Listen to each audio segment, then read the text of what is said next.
Dès que l'on s'aventure dans ces contrées singulières, on se trouve transporté dans un univers où les conventions habituelles vacillent et où la créativité architecturale semble défier toutes les lois de la nature et de la logique. Imaginez un lieu sans rideaux aux fenêtres, où la vie quotidienne se déploie dans une transparence totale, où la confiance mutuelle constitue la pierre angulaire de chaque rencontre, chaque échange, chaque regard échangé. Un endroit où, pour symboliser cette ouverture, les femmes se rencontrent dans la simplicité d'un regard partagé, et où la confiance sincère précède toute forme de rendez-vous ou de flirt. Dans cette ville entière, l'interdiction de circuler en voiture n'est pas une contrainte mais une évidence, un choix qui façonne le rythme et l'âme de la cité. Bienvenue dans ce pays hors du commun, où la douceur des sucreries dépasse la saveur salée de l'eau de mer, et où le petit déjeuner consiste souvent en de simples tranches de pain nappées de pépites de chocolat, comme une célébration quotidienne de la gourmandise et de l'insouciance. Ce lieu étrange, qui semble tout droit sorti d'un rêve, cache en son sein une architecture étonnante, mêlant harmonieusement traditions et innovations. On y trouve des maisons qui reposent sur deux pays voisins, reliés par des ponts spéciaux, surélevés à midi pour permettre le passage des navires, comme autant de témoins d'une ingéniosité ingénieuse. Certains viaducs, construits uniquement pour la faune sauvage, illustrent cette symbiose parfaite entre l'homme et la nature, où chaque détail témoigne d'un souci de préserver l'environnement tout en repoussant les limites de la créativité humaine. C'est ainsi que ce pays, aux Pays-Bas, se révèle extravagant sans effort apparent, profondément sophistiqué, riche en surprises et en innovations insolites. Dans ce documentaire, nous allons explorer 15 faits fascinants qui illustrent à quel point ce pays peut être encore plus étrange et étonnant qu'il n'y paraît. Des détails qui révèlent un caractère unique, véritablement à part dans le contexte européen. Le premier de ces faits concerne la position géographique exceptionnelle de cette nation, qui détient le record du pays le plus bas du monde. En effet, niché dans le nord-ouest de l'Europe, ce territoire défie la géographie conventionnelle. Plus d'un quart de sa superficie est situé en dessous du niveau de la mer, et le reste de ses terres, à peine plus élevées, semble presque suspendu entre deux eaux. Avec une superficie totale d'environ 16 000 milles carrés, c'est un espace plus petit que l'État de Virginie occidentale, mais dont la gestion de l'eau est devenue une véritable référence mondiale. La maîtrise de ces systèmes de digues, de barrages et de pompes est si avancée qu'elle lui permet de prévenir les inondations de façon quasi parfaite. Ce pays, qui a su conjuguer tradition et modernité, est également reconnu pour ses avancées dans le domaine de l'intelligence artificielle, un secteur où il excelle et qui lui confère un rayonnement international. La population, qui dépasse aujourd'hui le chiffre de 18,5 millions d'habitants, se concentre dans des agglomérations méticuleusement planifiées, où chaque rue, chaque parc, chaque bâtiment témoigne d'un souci d'ordre et d'esthétique. La langue officielle est le néerlandais, mais la maîtrise de l'anglais y est si répandue qu'elle dépasse souvent celle de nombreux pays voisins, facilitant ainsi les échanges et la compréhension mutuelle. Le drapeau rouge, blanc et bleu, loin d'être un simple symbole, fait partie intégrante d'un rituel festif très apprécié. Lors des cérémonies de remise de diplômes, les étudiants l'accrochent à leur balcon, accompagnés de sacs à dos comme une célébration de leur réussite, un acte de fierté et de cohésion collective. Le climat tempéré de cette nation, avec des températures estivales souvent proches de 68 degrés Fahrenheit, contribue à rendre ces paysages agréables, même si sa situation géographique en dessous du niveau de la mer aurait pu laisser croire à une vulnérabilité constante face aux caprices de la mer. Pourtant, grâce à des défenses contre les inondations légendaires, telles que le Maesland Carring, une barrière colossale pouvant atteindre la hauteur de la Tour Eiffel, qui se ferme en à peine 2 heures, ce pays protège ses habitants des fureurs de la mer du Nord avec une efficacité redoutable. Ces ouvrages, véritables prouesses d'ingénierie, constituent une ligne de défense quasi invincible contre les tempêtes et les marées déchaînées. Au-delà de ces « dès que l'on s'aventure dans les quartiers paisibles d'Amsterdam ou de Rotterdam, au crépuscule, une scène singulière se révèle à l'observateur attentif, presque insolite dans son apparence et sa signification. Une atmosphère particulière s'y déploie, empreinte d'une discrétion presque sacrée, qui contraste étonnamment avec l'agitation des lieux touristiques ou animés en journée. Ici, la vie privée semble régner en maître, dans une sorte de silence respectueux que l'on pourrait qualifier d'étrangement mystérieux, presque étrange, tant il diffère des habitudes occidentales auxquelles nous sommes habitués. Les quartiers que l'on parcourt alors ne sont pas seulement des espaces résidentiels, mais deviennent des véritables sanctuaires de la confidentialité, où chaque détail semble évoquer une retenue profonde, un souci de préserver l'intimité des habitants. La tranquillité qui y règne n'est pas simplement celle d'un lieu calme, mais traduit une philosophie de vie où la sphère privée est soigneusement protégée, comme si elle constituait un trésor précieux que l'on ne dévoile qu'à ceux en qui l'on a une confiance absolue. Les façades des maisons, souvent aux couleurs sobres et aux fenêtres habilement occultées par des rideaux épais ou des volets clos, renforcent cette impression d'un secret bien gardé. La rue, à certains moments, semble presque vide, comme si la vie s'y concentrait en dehors des regards indiscrets, dans une sorte de réserve silencieuse. Il ne s'agit pas simplement d'un choix de décoration ou d'architecture, mais d'un mode de vie inscrit dans l'ADN de ces quartiers, où la discrétion devient une valeur fondamentale. Ce phénomène, qui peut sembler étrange ou déconcertant pour un étranger, reflète en réalité une dimension profonde de la culture néerlandaise. La préservation de l'intimité n'est pas un simple réflexe, mais une véritable tradition enracinée dans l'histoire et la société de ces villes.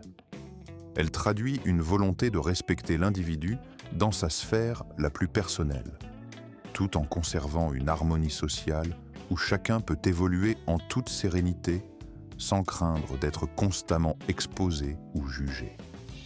Ainsi, cette retenue apparente, cette pratique si particulière de cloisonner la vie privée, confère à ces quartiers un charme indéniable, une beauté subtile qui se dévoile à ceux qui prennent le temps de s'y attarder. La quiétude qui y règne, loin du tumulte et de la superficialité, invite à une réflexion sur la valeur de l'intimité, une valeur que les Néerlandais chérissent profondément, à tel point que leur manière de vivre en témoigne dans chaque détail de ces quartiers calmes et discrets.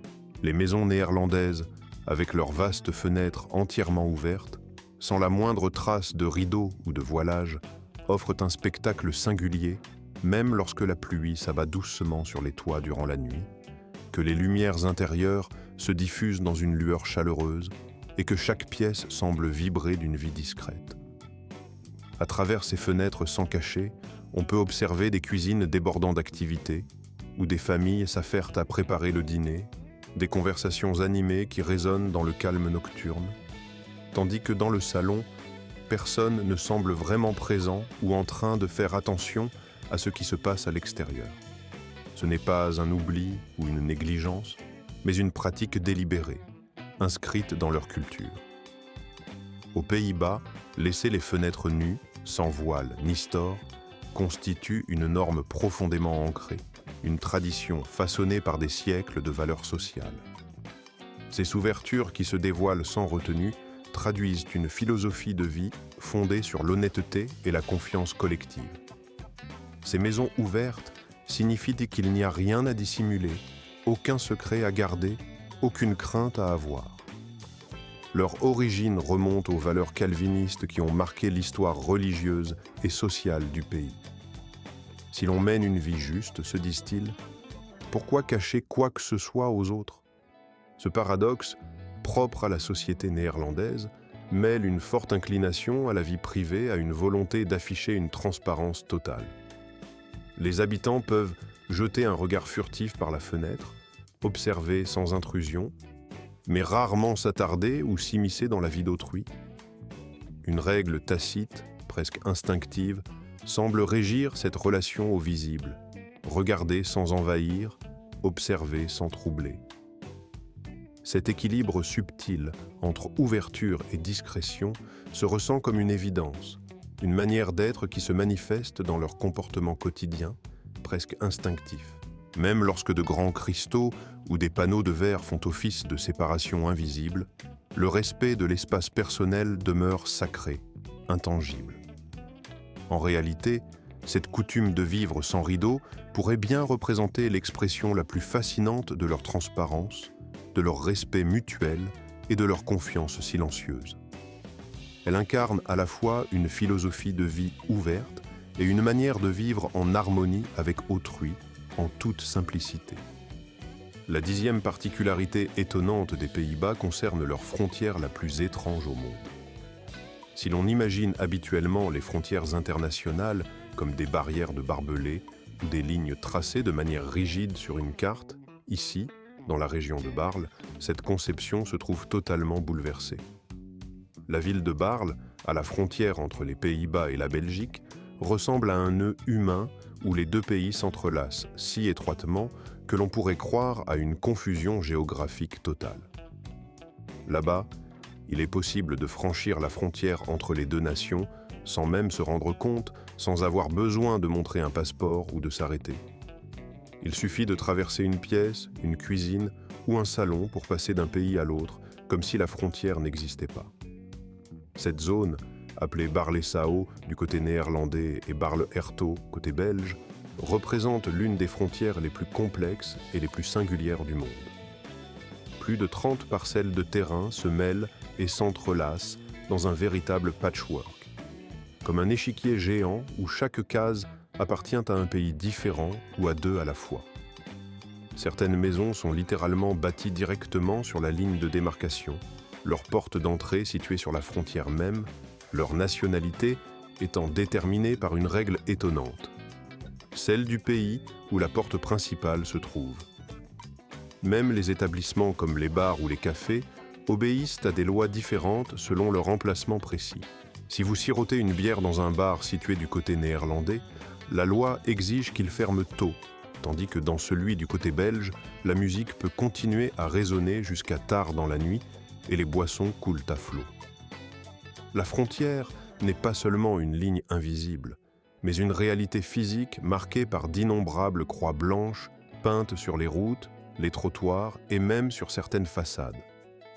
Pendant la journée, les habitants traversent cette frontière comme ils le feraient dans n'importe quelle rue, sans y prêter plus attention qu'à un autre passage. La nuit venue, le contraste devient encore plus frappant. D'un côté, un café à moitié fermé, calme et presque désert de l'autre, une autre fois, les habitants des campagnes hollandaises parcouraient fol et chemin en arborant des sabots en bois, également appelés klompen ou rutabagas selon les régions. Ces chaussures, indispensables pour les agriculteurs, les artisans et tous ceux qui travaillaient la terre, étaient façonnées dans du bois de saule ou de bouleau, deux essences particulièrement adaptées à leur usage. Leur fabrication demandait un savoir-faire précis, transmis de génération en génération, et chaque paire semblait incarner la robustesse et la simplicité du mode de vie rural. Leur conception ingénieuse leur conférait une résistance exceptionnelle, une imperméabilité naturelle et une capacité à garder les pieds bien au chaud, même lors des mois les plus froids de l'année. Beaucoup de ces sabots ont traversé le temps, conservés comme des héritages précieux, transmis comme des trésors familiaux, témoins d'un passé où la relation entre l'homme et la nature était plus étroite. Aujourd'hui, ces chaussures en bois ont été revalorisées et deviennent des symboles culturels, fièrement exposés dans des musées, dans des boutiques de souvenirs ou dans des lieux touristiques à travers tout le pays.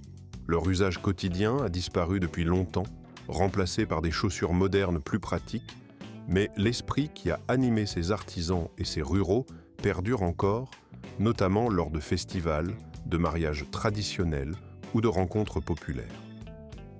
Il n'est pas rare, lors de certains événements, de voir des courses où des Suédois, vêtus de costumes traditionnels, courent en portant des sabots authentiques, comme pour revivre un aspect de leur patrimoine.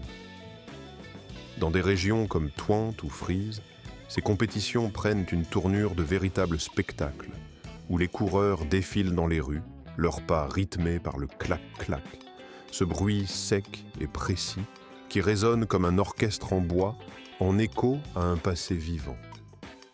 Ces courses ne se résument pas à de simples curiosités folkloriques, elles incarnent un lien indélébile avec l'histoire, une manière de faire vibrer la mémoire collective au rythme de pas ancestraux. Au-delà de leur aspect historique, cette tradition témoigne aussi d'une volonté de préserver une identité forte, de continuer à faire vivre un héritage qui dépasse la simple antiquité. Le patrimoine néerlandais ne se limite pas à des objets conservés dans des vitrines ou à des paysages protégés. Il s'insinue parfois jusque dans la manière dont on se déplace, comme si, pour certains, courir ou marcher avec des sabots en bois était une façon de préparer l'avenir en restant connecté à ses racines.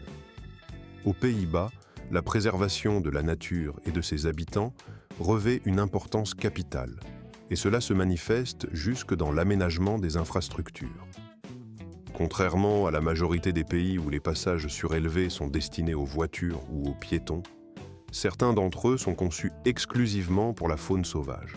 Ces passages, appelés écoducs ou ponts pour la faune, sont de véritables chefs-d'œuvre d'ingénierie écologique, permettant aux animaux de traverser les autoroutes en toute sécurité, sans risquer d'être écrasés ou de se perdre dans le trafic.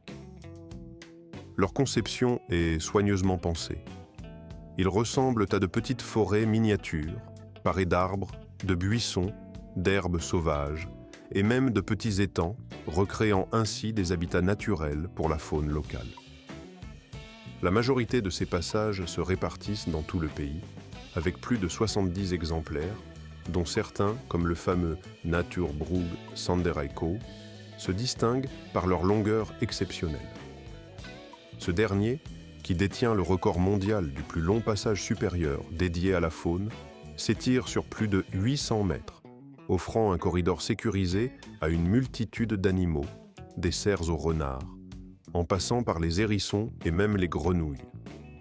Imaginez la scène, conduire sous une autoroute et voir un cerf marcher tranquillement, insouciant, sur votre toit de voiture, traversant une forêt miniature suspendue dans l'air.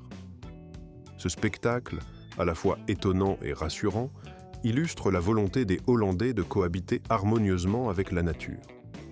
Ils ont également développé des tunnels spécialement conçus pour les petites créatures comme les grenouilles, les serpents ou encore les hérissons, permettant à ces êtres vulnérables de franchir les routes très fréquentées sans danger. Ces infrastructures ne se limitent pas à de simples aménagements techniques. Elles envoient un message fort. La nature a sa place ici, tout comme l'homme. Dans un pays où la majorité des animaux ne part, ce ne sont pas de simples embarcations vacillantes ou instables, mais de véritables maisons flottantes, entièrement équipées pour offrir un confort comparable à celui d'une résidence terrestre. C'est Arles. Chacune d'elles possède ses chambres, ses salles de bain modernes, ses cuisines fonctionnelles et même une connexion Wi-Fi à haut débit permettant à leurs habitants de vivre, de travailler et de se divertir dans un environnement aquatique sans renoncer à la modernité. Cette façon de vivre sur l'eau a émergé comme une solution ingénieuse face à la surpopulation croissante, aux pénuries de terrains constructibles et à la congestion urbaine qui s'intensifiait dans les grandes villes. Au lieu de s'entasser toujours davantage dans des espaces de plus en plus petits, les Néerlandais ont choisi de s'étendre sur l'eau, transformant les nombreux canaux de leur pays en quartiers flottants, en véritables communautés aquatiques. Aujourd'hui, plus de 2500 maisons flottantes bordent les routes et les rivières d'Amsterdam, formant une partie emblématique du paysage et de l'identité même de la ville. Certaines de ces habitations sont peintes dans des couleurs vives, apportant une touche de gaieté et de personnalité à leur environnement, tandis que d'autres sont décorées de pots de fleurs colorées, de plantes suspendues et même de petits chats qui prennent le soleil sur les toits, ajoutant une note de vie et de convivialité à cet univers flottant. Il n'est pas rare de croiser des boîtes aux lettres flottantes ou de saluer un voisin qui passe en kayak pendant que vous préparez votre café du matin, dans une scène qui semble tout droit sortie d'un tableau vivant. Lorsqu'arrive la nuit, la lumière douce qui émane de ces maisons se reflète dans le canal, créant une atmosphère magique, comme une scène peinte par un maître, où chaque reflet scintille sous la lune. Vivre sur une péniche hollandaise, c'est bien plus qu'un mode de vie original. C'est une expression courageuse de liberté, d'innovation et d'un lien profond avec la nature. Les habitants de ces habitations flottantes incarnent un esprit d'indépendance et d'audace, défiant les conventions et affirmant leur désir d'harmonie avec l'eau et l'environnement. Il n'est pas surprenant que cette façon de vivre soit l'une des plus admirées en Europe, symbole d'un mode de vie alternatif, à la fois écolo et empreint de poésie. La ville d'Amsterdam, souvent considérée comme la perle du Xe siècle pour son charme intemporel, possède également un joyau à seulement 30 minutes de là, Marken, un village qui semble figé dans le temps, tel un tableau d'époque. Ce village de cartes postales, avec ses maisons en bois peintes de couleurs douces, borde des canaux tranquilles et verdoyants, offrant un spectacle d'une rare beauté. Entre ces habitations pittoresques et ces eaux paisibles, on découvre une communauté où la tradition perdure dans chaque détail.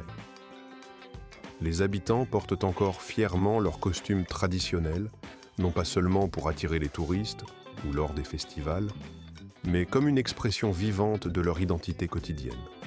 Ces vêtements anciens, loin d'être de simples décorations, racontent en silence l'histoire sociale, le statut matrimonial, voire l'état civil des personnes qui les portent. Les femmes arborent des chemisiers ornés d'imprimés floraux, accompagnés de jupes fleuries, plissées avec soin, et de chapeaux brodés à la main, où chaque point de couture possède une signification particulière. Les hommes, quant à eux, portent des chemises à rayures classiques, souvent accompagnées de shorts ou pantalons en tissu robuste, rappelant la simplicité et la durabilité de leur mode de vie.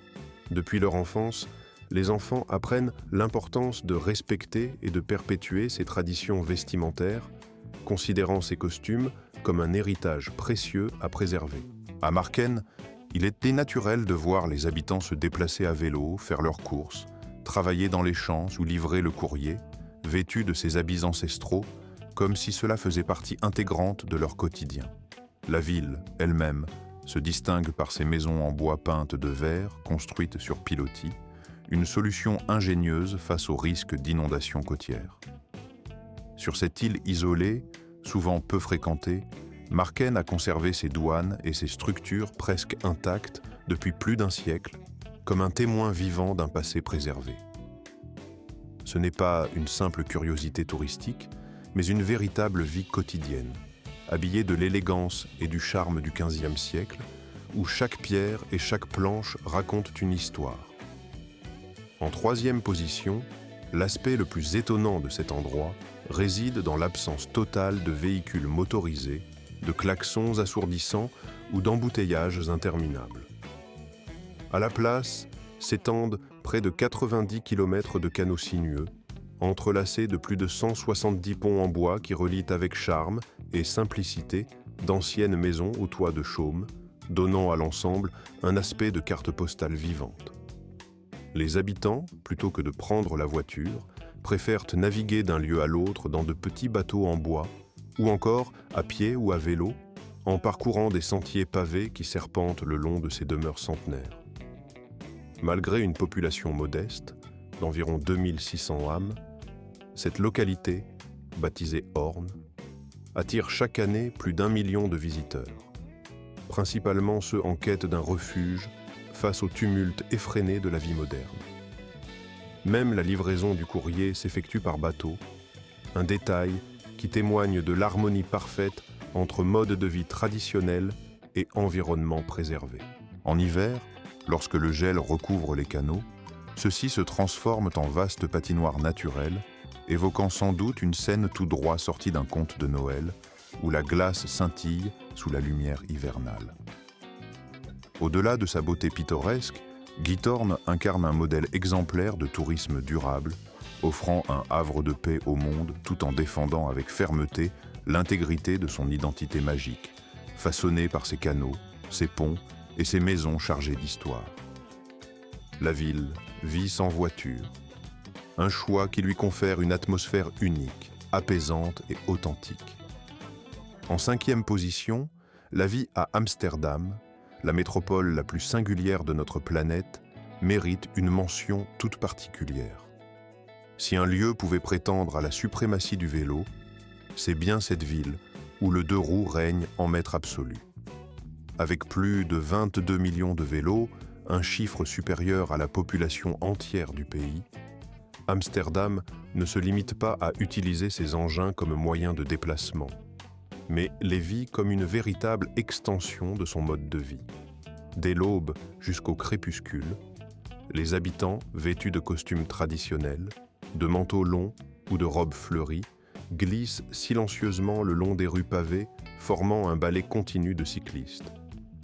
Ici, faire du vélo n'est pas simplement une nécessité pratique, c'est une philosophie, une manière de s'inscrire dans le rythme même de la ville. En passant devant des maisons étroites, souvent tordues, certaines inclinées comme si elles allaient s'effondrer, mais toujours fières de leur histoire, on commence à percevoir la véritable âme d'Amsterdam.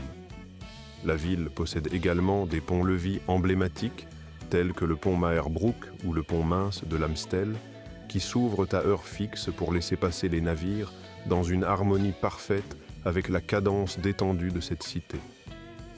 La nuit, Amsterdam se métamorphose en un labyrinthe magique illuminé. Les lumières vibrent au rythme des artistes de rue, des vieux cinémas et des bars à bières artisanales qui restent ouverts bien au-delà de minuit.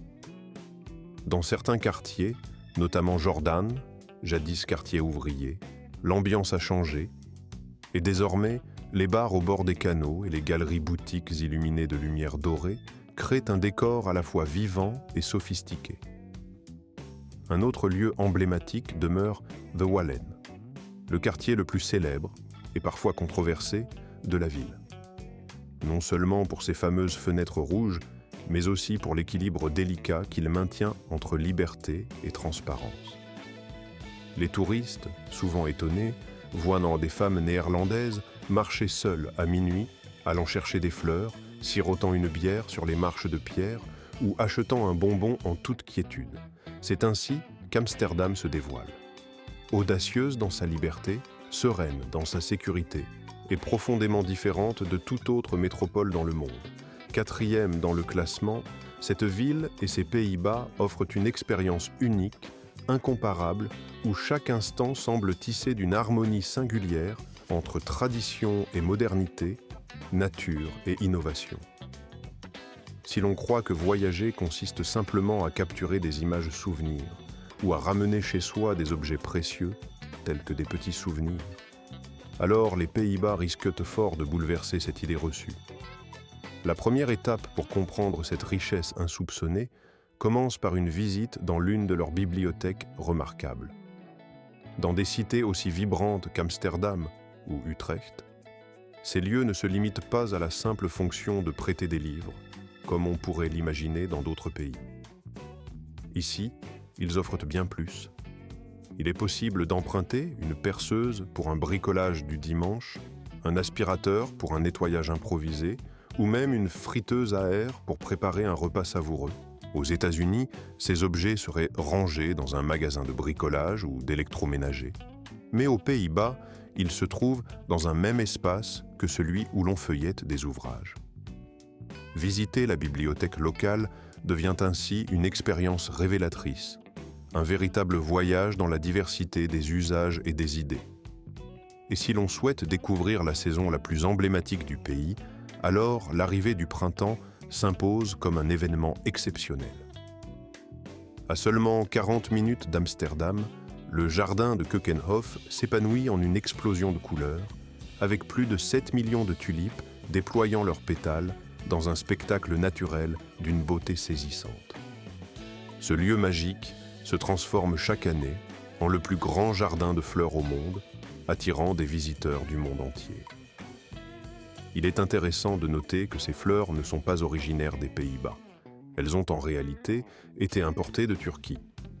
Cependant, ce sont les Hollandais qui, au fil des siècles, ont su faire de ces tulipes un véritable symbole national, en les intégrant dans leur culture et leur identité.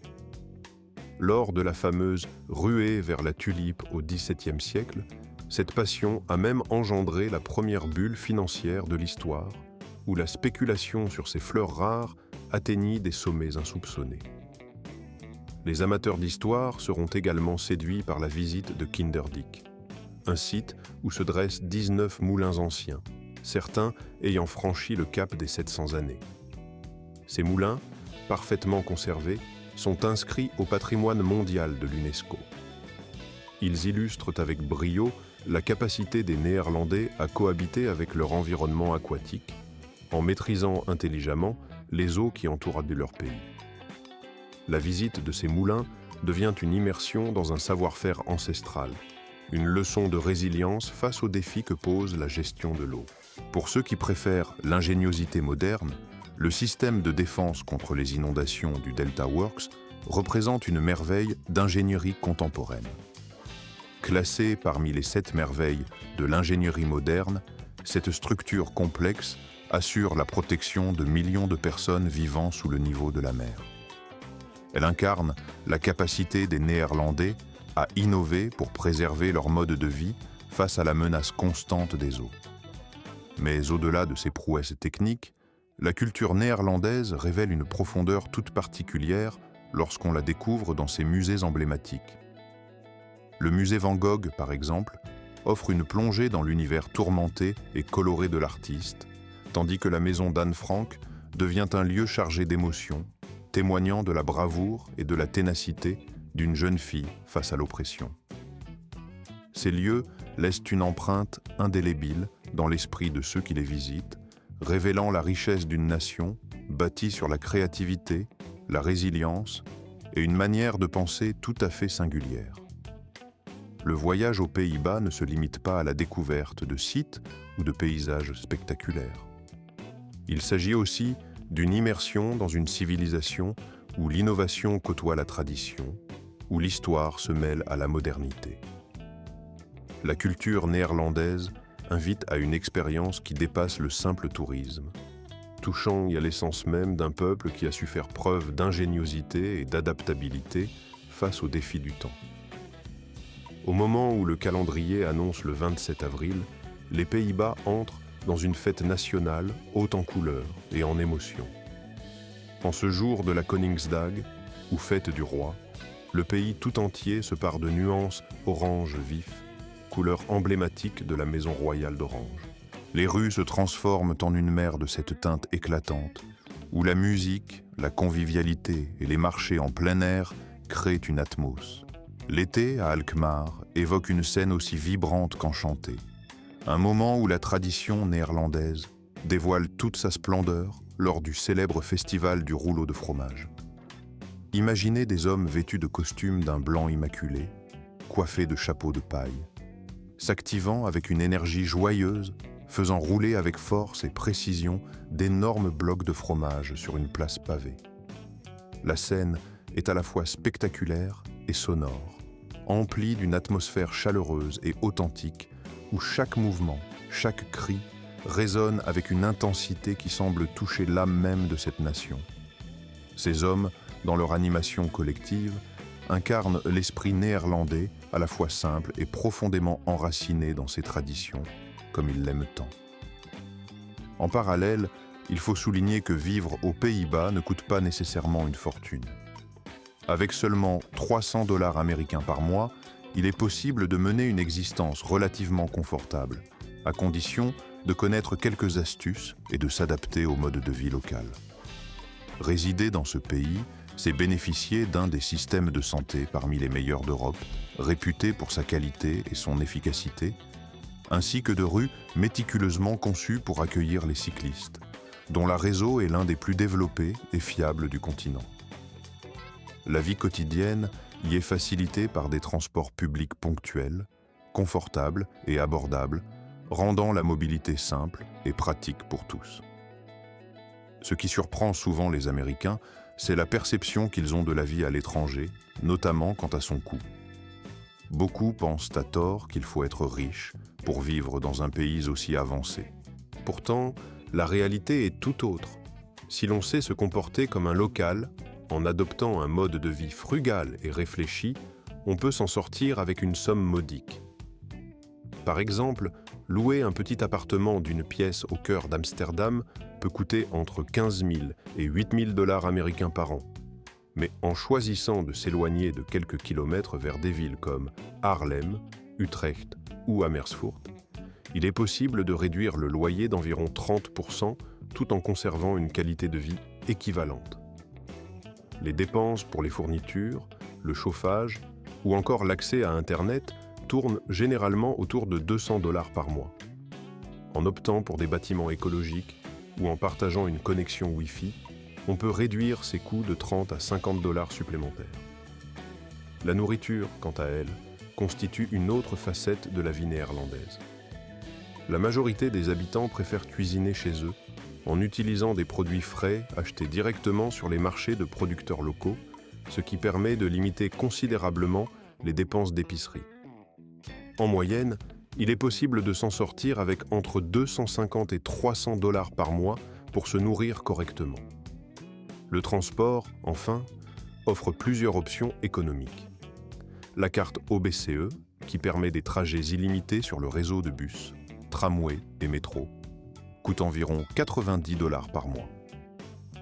Alternativement, l'achat d'un vélo d'occasion, robuste et pratique, constitue un investissement unique de 100 dollars, permettant de se déplacer librement et rapidement à travers la ville. En additionnant ces différentes dépenses, vivre intelligemment aux Pays-Bas revient à environ 1300 à 1500 dollars par mois, ce qui représente près de 40% de moins que le coût de la vie dans des métropoles américaines telles que New York ou San Francisco. Ce pays prouve chaque jour que le bonheur ne réside pas dans l'accumulation de richesses ou dans l'excès, mais plutôt dans la simplicité et le respect des traditions. La vie y est conçue pour privilégier la qualité sur la quantité, la convivialité sur la superficialité.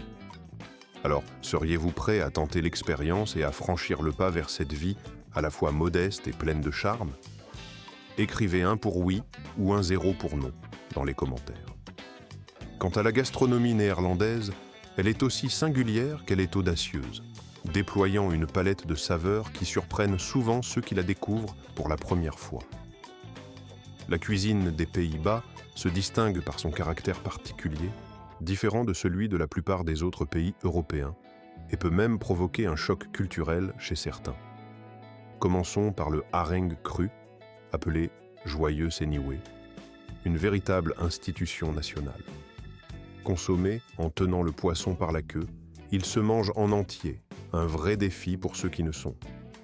Pour vivre une expérience plus insolite et plus immersive dans l'univers de la restauration rapide, il faut absolument découvrir ces murs d'automates, ces distributeurs automatiques intégrés directement dans le mobilier urbain, qui assurent la livraison de plats chauds et savoureux en un clin d'œil. Lorsqu'on franchit la porte de cette pièce mystérieuse, on voit apparaître comme par magie une croquette croustillante dorée à souhait, prête à être dégustée. Aux États-Unis, cette tendance s'est développée sous la forme de nombreux drive-in où l'on peut commander sans quitter son véhicule, tandis qu'aux Pays-Bas, une autre innovation a vu le jour avec ce que l'on appelle des murs de vente, ces structures verticales où s'alignent divers produits alimentaires. N'est-ce pas une façon ingénieuse de repenser la consommation rapide? Imaginez aussi la simplicité d'une promenade gustative. Une bougie gratuite, une saucisse frite, dépourvue de sa peau, accompagnée de pommes de terre frites dorées, de mayonnaise, de sauce satée et d'oignons croquants. Cette spécialité locale, connue sous le nom de patate log ou, plus familièrement, de pommes de terre de guerre, évoque à la fois la convivialité et la gourmandise. Et si vous croyez que le chocolat est réservé uniquement au dessert, détrompez-vous. Aux Pays-Bas, cette douceur fait partie intégrante du petit déjeuner. En effet, il n'est pas rare de commencer la journée avec une tranche de pain beurré généreusement recouverte de pépites de chocolat. Une tradition qui plaît autant aux enfants qu'aux adultes.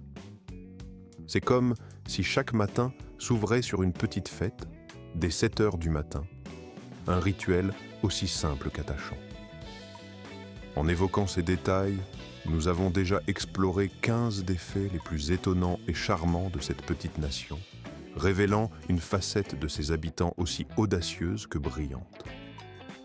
J'espère que cette plongée vous a plu autant qu'elle m'a captivé.